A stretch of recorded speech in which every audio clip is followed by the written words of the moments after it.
It's time to bring in Dinshaw Irani, CEO at Helios Mutual Fund, to talk to us about how he's viewing markets. Dinshaw, hi, good morning. This is Harsh here.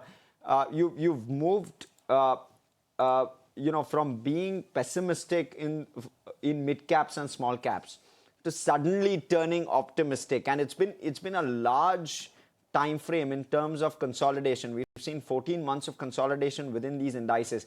So that is obviously one trigger. But what else has switched for you in terms of you turning positive? Because these indices still continue to trade above their 5-year averages in terms of price to earnings. And therefore, give us a sense on what's keeping you positive, or what's turned the tide with regard to these, according to you. Okay, thank you first for having me on your show, and a very good morning to you and your viewers.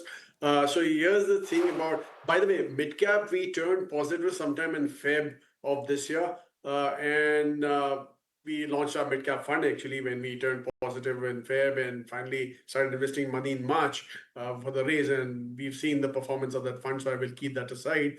The small caps is one that we turned positive of late. Yeah, that was in November itself. We launched a fund again. Basically, we try to put our money where the mouth is, so that way, and that's why we launched the fund in November, and we raised money there too, and we've started investing in the small cap bit. The reason for this is quite a few, right? So basically, the downtrend in earnings started sometime in September of last year. Actually, started tapering off from March quarter of last year, and then finally was a negative quarter in September, and that remained so for quite a while. I mean, till around June quarter, the things were pretty placid. There was no movement, and the biggest losers in that whole phase were mid caps and small caps. Yeah, and then came the September quarter, the present September quarter. I think that was an eye opener for us. What we did realize was that though it was from a very low base, the mid and small earnings growth was phenomenal there. Despite that, right? I mean, despite the fact that they had been suffering, despite the fact that September quarter had a 1 month of push, demand push going out as such. And that's what turned for us. And that's why we launched it. However, having said that, one has seen no improvement in, at least in the small cap space. Mid cap has been holding on, the small cap has not been. And our feel here is that why is this kind of a choppiness going on in the small cap phase? And our feel is that it's mainly the retail and HNI which are now becoming very skeptical in the market. And how we reach that conclusion is through our very own branded elimination investing philosophy. I mean, if you look at the FII numbers, obviously the DI numbers, they've invested some 60 billion plus in the till date in the markets as such. Then you come to FIIs, they've sold 25 billion odd in the markets today, but one can blame them too, but normally they don't sell in a panic. However, that is the secondary number that you saw. In the primary market, they've invested $10 billion. So basically 15 net, and still one can make out when they come in the primary market, they're seeing deals, right? And that's why they're coming in. And the last anecdotal evidence that we have of why we're concluding it's HNIs and stroke retail, which are panicking, is that look at the recently closed IPO of ICICI Prudential.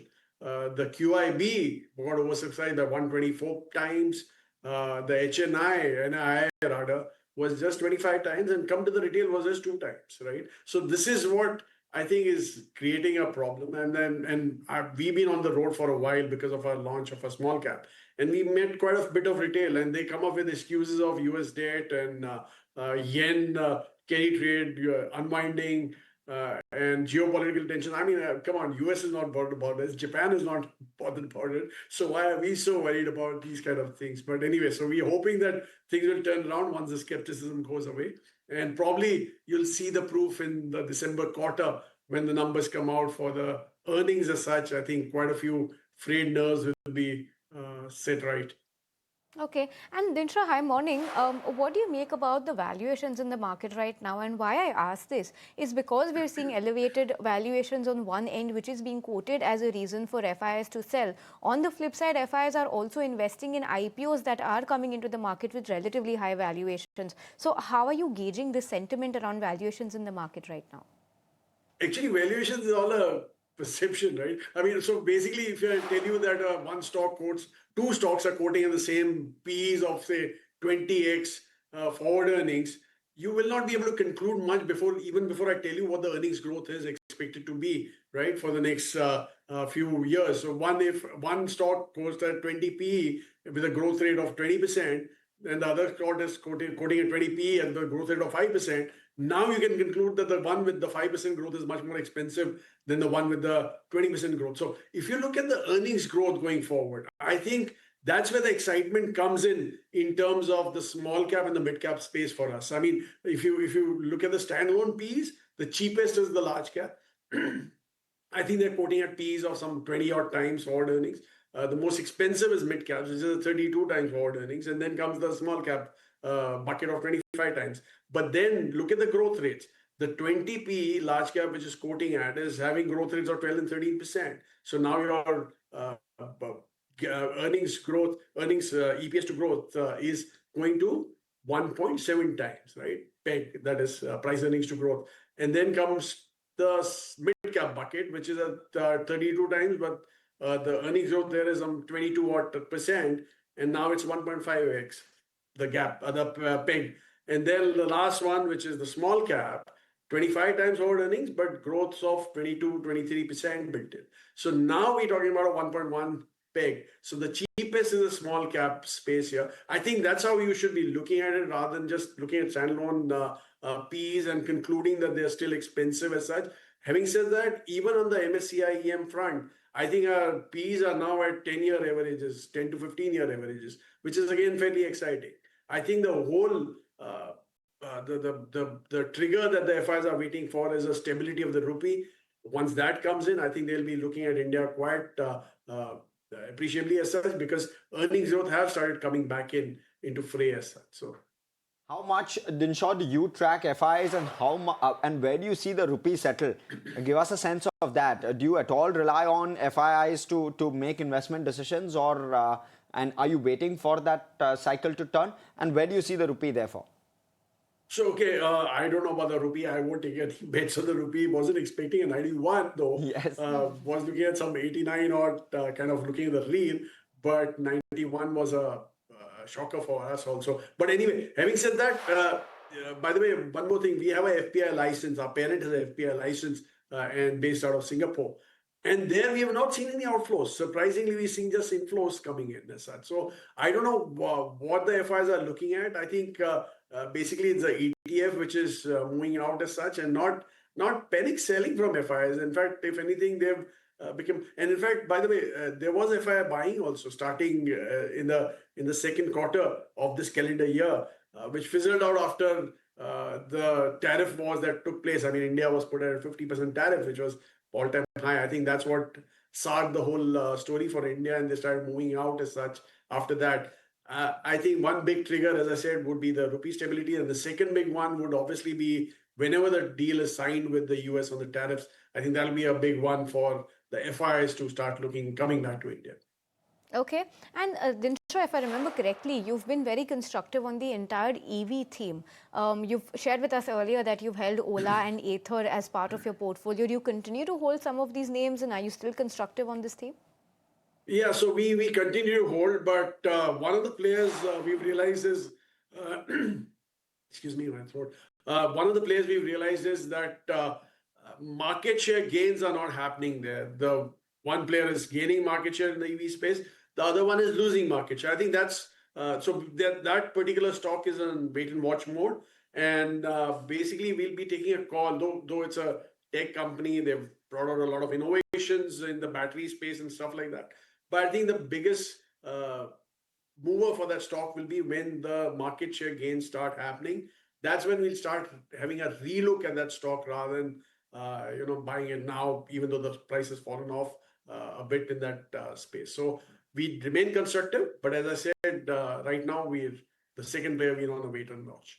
Okay, and Dinshaw, perhaps the only sector right now that could benefit from this free fall that we're seeing in the rupee is the IT space. Does that factor anyhow change your view on IT, because you've not been very bullish on that space, if I'm right?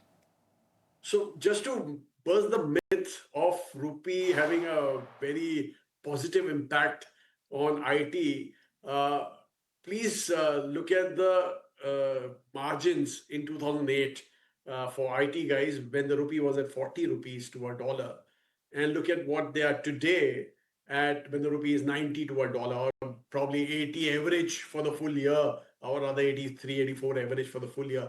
The margins have gone down, if anything. And I remember meeting one of the big CFOs of one of the big IT service companies. And he very jokingly told me when I told him that, the rupee is depreciating and you guys are making money hand over fist.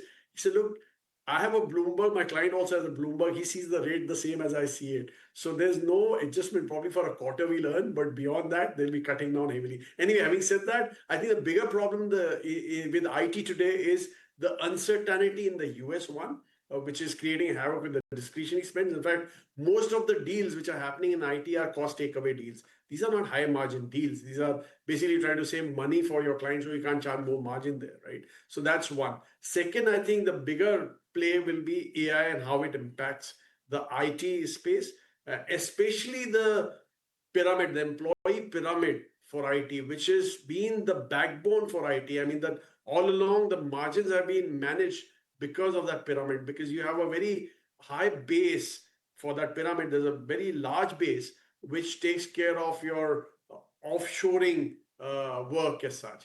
There's a very thin middle and top base, or top level in the pyramid, which is the onshore and the US facing interaction with the US facing clients and all those personnel. But the base was the one which was making sure that the costs were lower. That base, I think, has to compress given the way AI will play out for that, and that will impact the margins at a later stage. So there's expected to be a reset in that industry before it starts coming back in again. Okay. Wonder how, Dinesh, you look at how do you look at maybe financials within this entire market, because we've seen a large consolidation, Dinshaw, with regard to how financials have behaved. In your sense, do you believe that we are at the fag end of this consolidation? Are large financials in a good space at this point? Give us your take. Okay, thank you for correcting my name. I was wondering. Apologies. Dinesh, who are you? Apologies. But anyway, I realized that. But anyway, so let me start off with the BFSI space. I mean, financials will be banking, financial services, and insurance, all three put together, right? So basically, banking, I think the next leg of the rally will be led by banks, and especially the private sector banks. Once the reset happens, I mean, the NIMs are the ones where the compression is happening today because of the aggressive way the RBI has cut, and much needed so, by the way.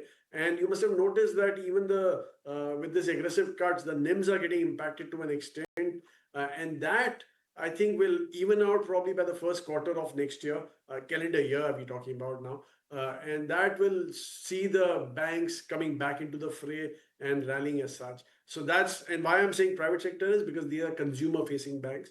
In fact, even in the PSU space, the public sector bank space, whichever are the consumer facing, like SBI, should do well going forward. And why we saying consumer facing is because we believe consumption is the way forward for the country, internal consumption.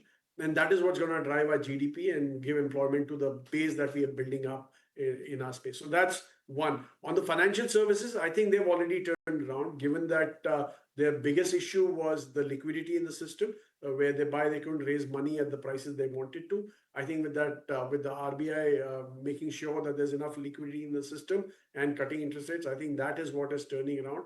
On the insurance space, there's quite a few question marks, especially after yesterday's bill. But I think more or less it will be a positive space to go forward once the per capitas kick in. That's where the real growth will come in. So we're quite happy with this space.